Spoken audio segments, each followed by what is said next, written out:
இன்றைக்கி ஒரு mini vlog தான், ஈவினிங் ரொட்டீன் தான். நான் என்ன பண்ண போகிறேன்றதை பார்க்கலாம். ரொம்ப நாள் ஆச்சு ஊருக்கு வந்ததுலேருந்து வெளியவே தலை காட்டல. எனக்கு போயே தீருவோண்டான்னு சொல்லிட்டு கிளம்பியாச்சு. அதுவும் வண்டி ஓட்டுறதுல என்ன ஒரு ஆனந்தம். ரொம்ப நாள் ஆச்சு வண்டி ஓட்டியே பல வருஷங்கள் ஆன மாதிரி ஒரு ஃபீலிங்கு.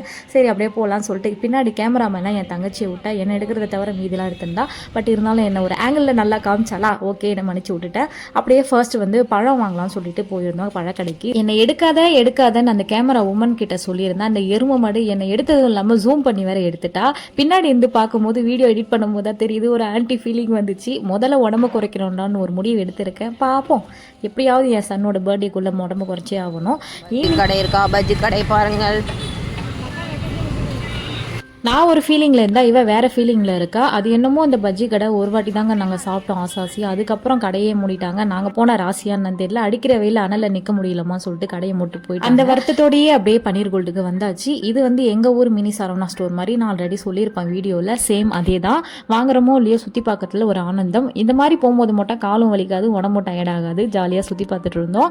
ஒரு 2-3 ஐட்டம் தான் வாங்க வேண்டியது இருந்தது. சில ஐட்டம் பார்த்தேன், கடைக்கெல்லாம் சுற்றி மட்டும் பார்த்துட்டு வாங்க வேண்டிய ஐட்டத்தெல்லாம் வாங்கிட்டு அப்படியே அங்கேருந்து கிளம்பியாச்சு. உங்களுக்கு இந்த மாதிரி அடிக்கடி ஷாப்பிங் போறது பிடிக்குமா? ஷாப்பிங் போனா கண்டிப்பா வாங்குவீங்களா, இல்ல சும்மா சுத்தி பார்த்துட்டு மட்டும் வருவீங்களா? எங்களை மாதிரி கேஸா இல்ல வேற மாதிரி கேஸான்றதை கண்டிப்பா கமெண்ட்ல சொல்லுங்க.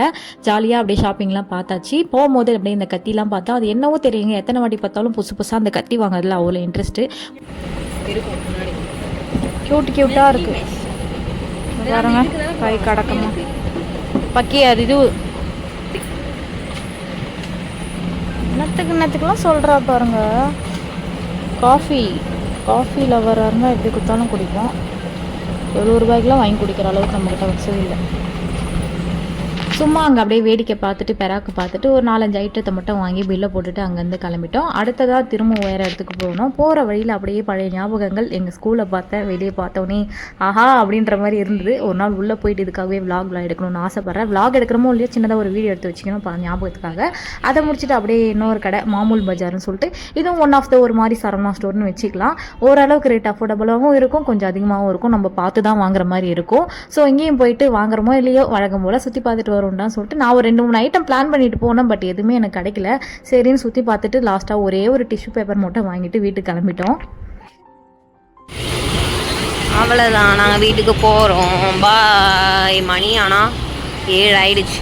என் சிஸ்டர் ஏன் இப்படி 7 ஆயிடுச்சுன்னு ஃபீலிங்கோட சொல்கிறேன்னா, நாங்கள் வீட்டை விட்டு கிளம்புனது என்னமோ 5 மணி. ஒரு ஆணையும் பிடுங்கலை. பட் 7 மணி வரைக்கும் சுத்தமாக ஒன்றுமே பண்ணாமல் சும்மாவே சுற்றிட்டு இருந்தோம். அதான் ஃபீலிங்காக பேசிகிட்டு இருக்காங்க மேடம். போகிற வழியில் அப்படியே வந்து எங்கள் ஊரில் இந்த ரோஸ் மில்க் வந்திருக்குன்னு சொல்லிட்டு கேள்விப்பட்டேன். கண்டிப்பாக ட்ரை பண்ணணும்டா சொல்லிட்டு போனேன்.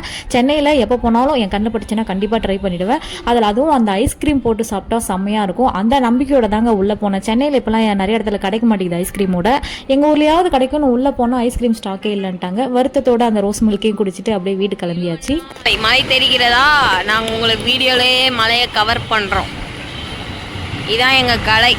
நான் நல்லா பேசணும் இல்லையோ, நீ நல்லா பேசிருக்கிற மேனுன்ற மாதிரி இருந்தது. வீடியோ எடிட் பண்ணும்போது தான் இதையே நான் பார்த்தேன். லூஸ் மாதிரி என்னென்னோ வளரி வச்சிருக்கு. அங்கேருந்து அப்படியே கடைக்கு போனப்போ இந்த நம்ம சின்ன வயசுலாம் சாப்பிட்ருப்போம் இல்லையா, அந்த ஐட்டத்தெல்லாம் பார்த்துட்டு இருந்தேன். அப்போ தான் அந்த அடுத்த நாளுக்கான தினகரன் பேப்பர் போட வந்தாங்க. ரேட்டை கேட்டோன்னு செம்ம ஷாக் ஆயிடுச்சுங்க. ஃபர்ஸ்ட் இந்த தினகரன் வந்தப்போ ₹1 ஒரு நியூஸ் பேப்பர் வந்து சொல்லியிருந்தாங்க. இப்போ வந்து ₹7 ஆயிடுச்சு.